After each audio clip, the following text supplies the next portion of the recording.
Assalamualaikum warahmatullahi wabarakatuh. Kami dari kelompok 11, kami ingin mempresentasikan mata kuliah kami, pengantar manajemen.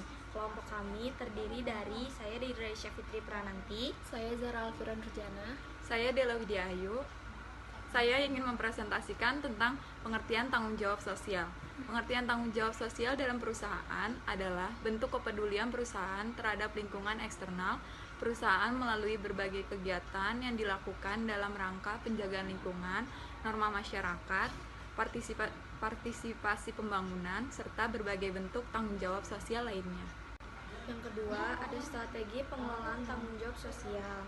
Dibagi menjadi 4. Yang pertama, strategi reaktif, yaitu kegiatan bisnis yang melakukan strategi reaktif dalam tanggung jawab sosial cenderung menolak atau menghindari diri dari tanggung jawab sosial.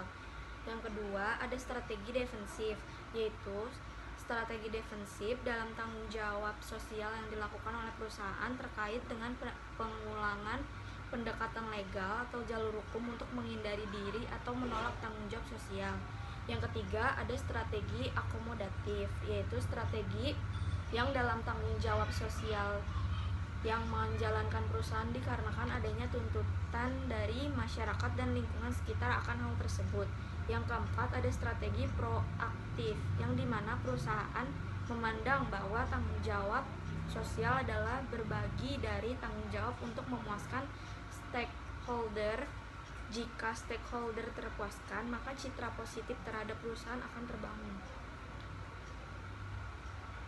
Selanjutnya ada pengertian etika manajemen.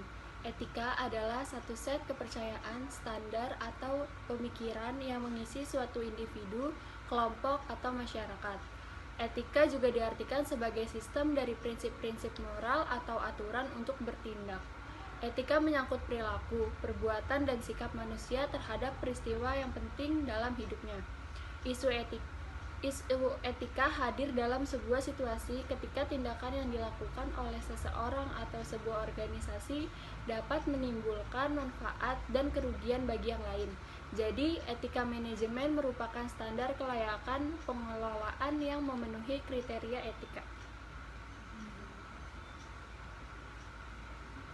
Yang kedua, kita akan membahas tugas manajemen dalam mendorong kebiasaan berbuat etis. Yang pertama, alasan utama manajemen diperlukan dalam suatu perusahaan untuk memudahkan pencapaian tujuan, baik tujuan organisasi maupun tujuan pribadi. Manajemen dibutuhkan untuk mencapai tujuan organisasi dan juga tujuan individu yang ada dalam organisasi tersebut. Semua bentuk organisasi di mana orang-orang bekerja bersama mencapai tujuan yang telah ditetapkan membutuhkan manajemen. Manajemen diperlukan organisasi agar usaha pencapaian tujuan menjadi lebih mudah. Yang kedua, saya akan membahas tugas manajemen perusahaan. Tugas manajemen perusahaan dibagi menjadi 4. Yang pertama, memimpin atau leading. Tugas seorang manajer tentulah memimpin rekan kerjanya dalam perusahaan untuk bertindak dan bisa mewujudkan tujuan dari organisasi atau perusahaan yang dinaunginya. Jika dirincikan, tugas manajemen perusahaan pada poin pertama ini yaitu yang A. Pengambilan keputusan, B. Melakukan komunikasi, C. Memberikan motivasi, D. Memilih orang, E. Mengembangkan orang lain melalui penilaian hasil kinerja, atau memberi saran dan memberikan latihan. Yang kedua, ada merencanakan atau planning.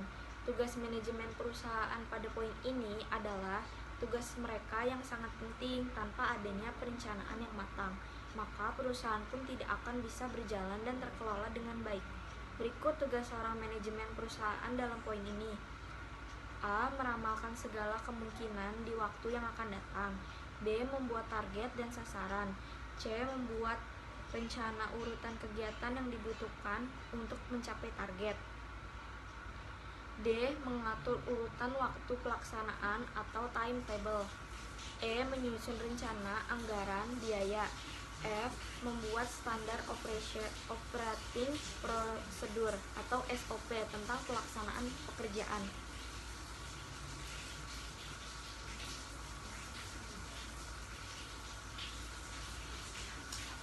Lalu yang ketiga ada menyusun atau organizing.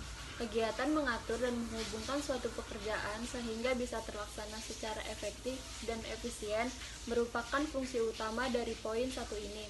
Tugas tersebut meliputi beberapa hal di bawah ini. Yang pertama, merancang struktur organisasi. Yang kedua, menentukan job description dari masing-masing jabatan untuk mencapai sasaran organisasi. Yang ketiga, mendelegasi tanggung jawab dan wewenang serta menetapkan pertanggungjawaban untuk hasil yang ingin dicapai. Yang keempat, menetapkan hubungan yang berbeda antara staf dan juga atasan. Dan yang kelima, mendeskripsikan hal-hal yang dianggap efektif sehubungan dengan pemanfaatan sumber daya manusia agar mencapai target atau goals. Dan yang terakhir, yang keempat adalah mengawasi atau controlling. Fungsi lain dari manajemen perusahaan adalah untuk melakukan pengawasan, pengendalian, dan pengamatan yang meliputi 1. Perkembangan pekerjaan. Yang kedua, pengukuran hasil pekerjaan. Dan yang ketiga, melakukan tindakan perbaikan dan mengoreksi kesalahan. Yang keempat, setiap manajer harus memiliki keempat keahlian di atas agar mampu menerapkan dalam suatu kegiatan organisasi yang terpadu untuk mencapai tujuan utama perusahaan sesuai dengan prinsip manajemen. Sekian presentasi dari kami, kurang lebihnya mohon maaf. Wabillahi taufiq wal hidayah. Wassalamualaikum warahmatullahi wabarakatuh.